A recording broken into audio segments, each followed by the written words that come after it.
As we were mentioning, Megha, thank you very much. We'll touch base with you in about an hour's time as things transpire there. And yes, in about 2.5 hours' time, we're expecting what is going to be a really, really important meeting. It's a rare one. It might become more frequent. Remember, ladies and gentlemen, India and China have fundamental, existential border differences. We have fundamental differences about all the other bilaterals that President Xi will be holding with Nepal, with the Maldives, with Pakistan.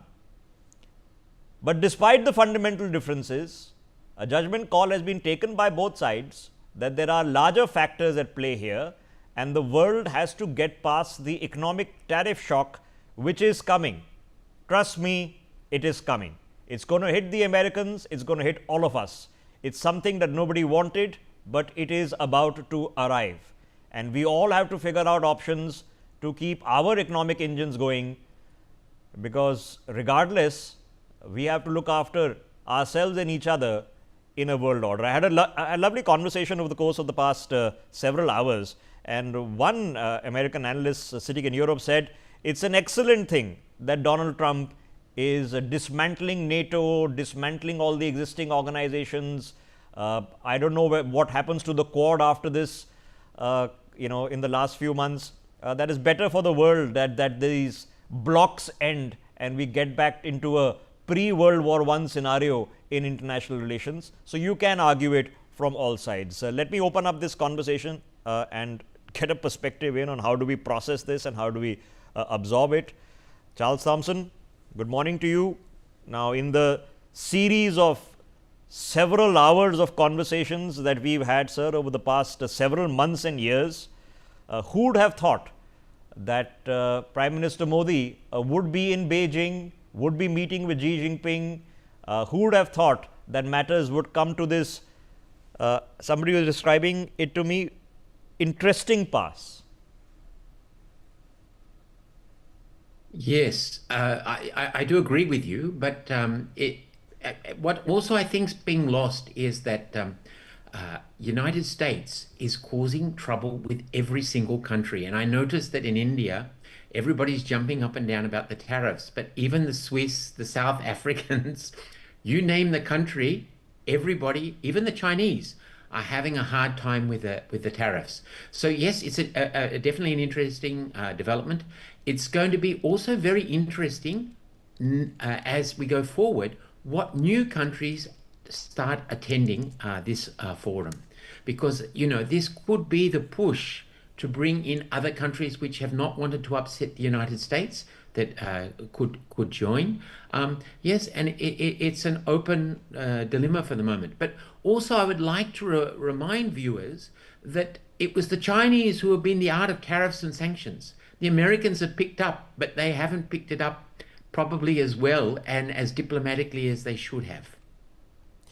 Charles Thompson, let me get a perspective from where you're sitting, even though you have an active interest in what's happening in India. So your Trade Minister, Don Farrell, has pushed back not only on the tariffs that have been imposed on Australia, but also on commentary coming directly from President Trump that India is a dead economy. We are all having to figure out the complexities of global trade. Australia is at the center of them. There's a large trade with China, but there's a strategic alignment elsewhere. So let me ask you on the economic front, how are the Aussies digesting Trump tariffs?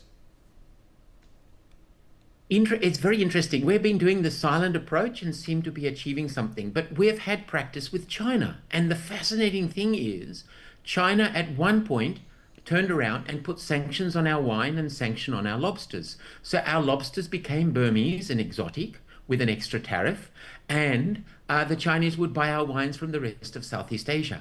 So we've had a lot of experience with this, and one of the best ways is silence. It's not to, which I'm absolutely astounded that Navarro is going out there and saying so many things. That's not necessary. These things need to be sat down, negotiated, and settled between parties. Otherwise, both parties are losers to this, and this is what's been shown in the past. Another beautiful example of this is when Pakistan put sanctions on India. And what happened? the grains and the pulse became Middle Eastern, even though they were from India. They just got a different name and they got an extra amount put on top of them. So yeah, once again we're in interesting times. I would not have foreseen Prime Minister Modi being in China at this point, but yes, it's okay. So very, I have to very ask you before I go to our other guests. So a couple of days ago, Australia also suspended all postal deliveries to the US. We suspended them last week. A lot of countries, including European countries, have done the same over the course of the past week or so. Yesterday, we had the French president and the German chancellor stand together and say that if the Americans impose tariff on Europe on digital laws, then counter tariffs will take place. Brazil has started a mechanism for counter tariffs.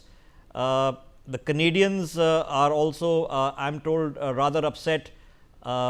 It's all become very complicated. So what do you make of this sort of fight back in the sense that, well, you and I can't send a parcel to the US anymore? I think that's temporary. I think why that's happened is people want clarity.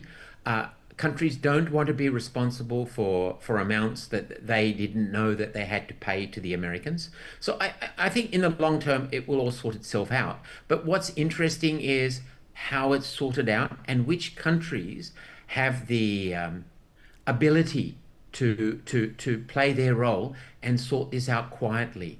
And of course, one other factor that I'll just leave with you, which is not getting enough reporting.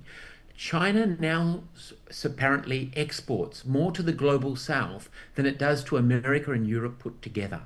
So the Chinese have been very clever in the long term about this. And it'll be interesting to see as we go forward over the years how India also focuses on the global south.